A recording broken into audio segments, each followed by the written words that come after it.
I'm Natasha Kirtchuk, and I know that this doesn't look like our typical set in the studio, but that's because we're treating you to a very special edition live from the Viva Technology Conference here in Paris, France. This is Europe's biggest startup and tech event.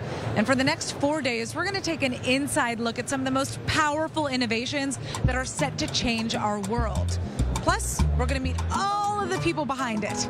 So there's no time to waste. Let's go check it out.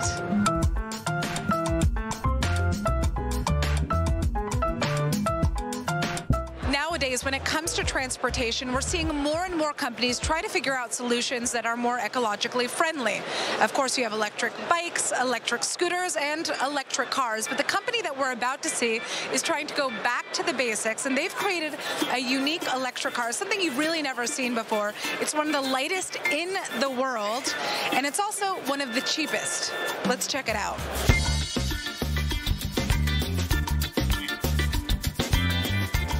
Now, when you think of an electric car, you're obviously thinking of something a little more fancy. We wanted to start new and start fresh with electric car and to avoid big SUVs that are really heavy and to come back to the basics of a car, which is 4 wheels and a motor. It can drive in 2 ways, one without license until 45 kilometers per hour and one with license to 90 kilometers per hour. And it has an autonomy range of 100 kilometers. It's for day-to-day uses.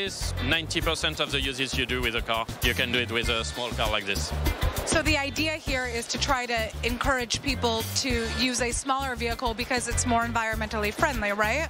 Exactly. You don't need to have a big SUV with a big battery, with a big range. You just need this car for the day-to-day uses.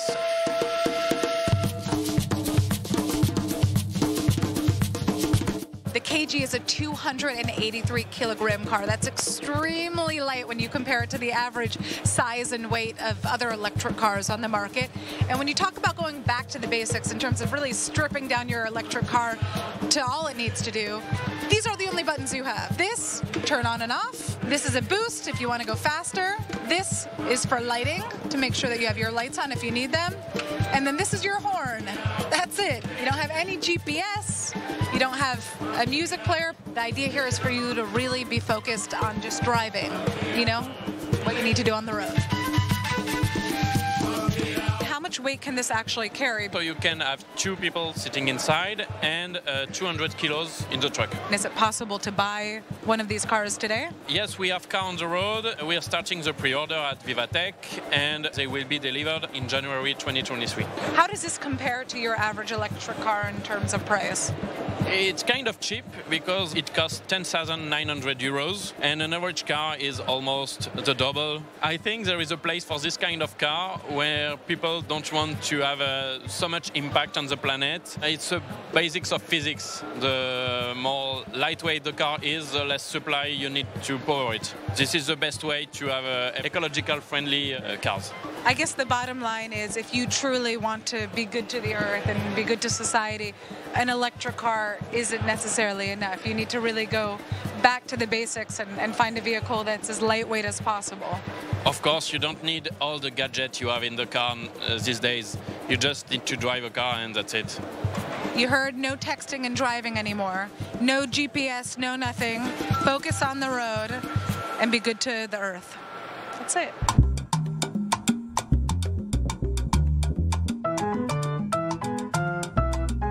So I was just walking around minding my own business when I happened to come across this astronaut, who is not just an astronaut, he is actually also the CEO of a company that is producing one of the world's first airless tires. Show us what you got.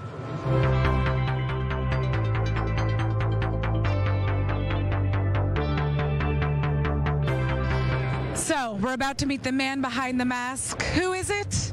This is Earl Cole, the CEO of the Smart Tire Company. Tell us about this airless tire. Sure. This particular tire was designed for the upcoming moon buggy for the Artemis project with NASA. So it's designed with a shape memory alloy called nitinol, which means nickel titanium. So it's a very elastic metal.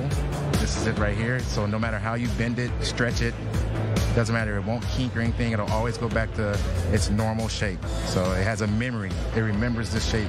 So no matter what you do to it. So we're using this particular metal and making it into a structural tire. And that's what that is.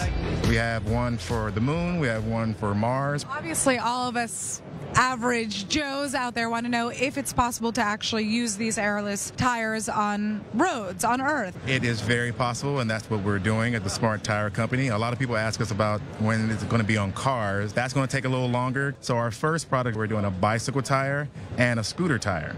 So right here you have our scooter tire. It's airless. It will never get a flat. You can imagine putting it on the millions of scooters that are around the world. It will be fantastic for any business that uses this. It's a nice differentiator. And no more flats, better for the customer as well. And what about this tire right here? This is our airless bicycle tire. So it is no air in it, so it will never get flat, but it feels and weighs the same as a pneumatic tire, which is a tire filled with air. And so it can bounce really easy. And the reason why it's able to bounce is because of the energy return in the actual material. If this never loses air, I mean, it means you technically would never need to replace it, which means how do you make money off of this thing? We make money by selling this to everyone around the world. So our job is to try to make the consumer happy. I think most people hate flat tires. I'm assuming that. So if we're able to eliminate flat tires, they're willing to pay a high price for it, right? It's more sustainable because we use less rubber on it. And no flat tires means less tire carcasses, less rubber tires in the landfills. You can just have one tire for the life of your vehicle.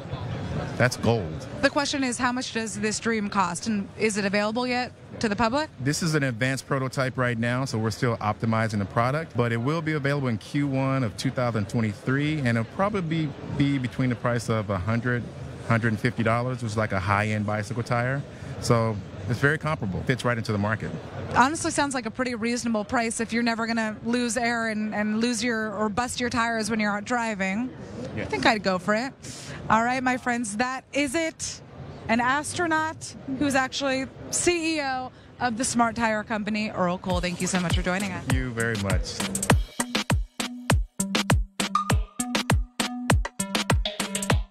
For professional athletes and anybody who does a lot of physical activity, it's incredibly important to figure out how to prevent injury. Well, the company right behind us has an innovative new solution using 3D printers, and we're about to see it for ourselves. Tell us what you have here. So this is scaled, some material innovation, which is flexible but supportive in the other direction. And it's for flexible, supportive body armor for injury prevention and recovery. So our first product is this wrist guard, which is flexible but protective. And it's also impact absorbent. And we sell this to professional athletes at the moment, especially weightlifters, CrossFit, motocross. This is fully customizable. We take our customers' data, put this into our algorithm, and then it's all 3D printed and add it to any wearable. So it could be elbow, knee, shin, anywhere. The current solution on the market is all hard shell. If you think of rollerblading, snowboarding, and we provide the same but flexible. So it's a lot more comfortable, a lot more targeted to the customer, and nicer to wear. So the idea is to actually take the measurements of the athlete themselves and then to print it using this 3D printer. Is there any other usage that exists right now? We have use case in military defense in that body armor area, and as well in industrial wear, work safety. And a fourth area is medical, like injury recovery and those orthotic wrist braces, knee braces, and all of that. And we're kind of doing all the R&D for these other three sectors at the moment. Very cool. We're out for a quick break, but don't go anywhere, because when we get back, hungry anyone? We'll take a bite out of one of the world's first 3D printed pastries. It may sound strange, but this could be what the food of the future is going to look like. And while we're munching on that, we'll sit down with one of the world's leading crypto companies, Binance, to see how they're handling the market crash. Plus, we'll show you an innovation that's set to change the lives of millions of people who are visually impaired. So sit tight, because we'll be back soon.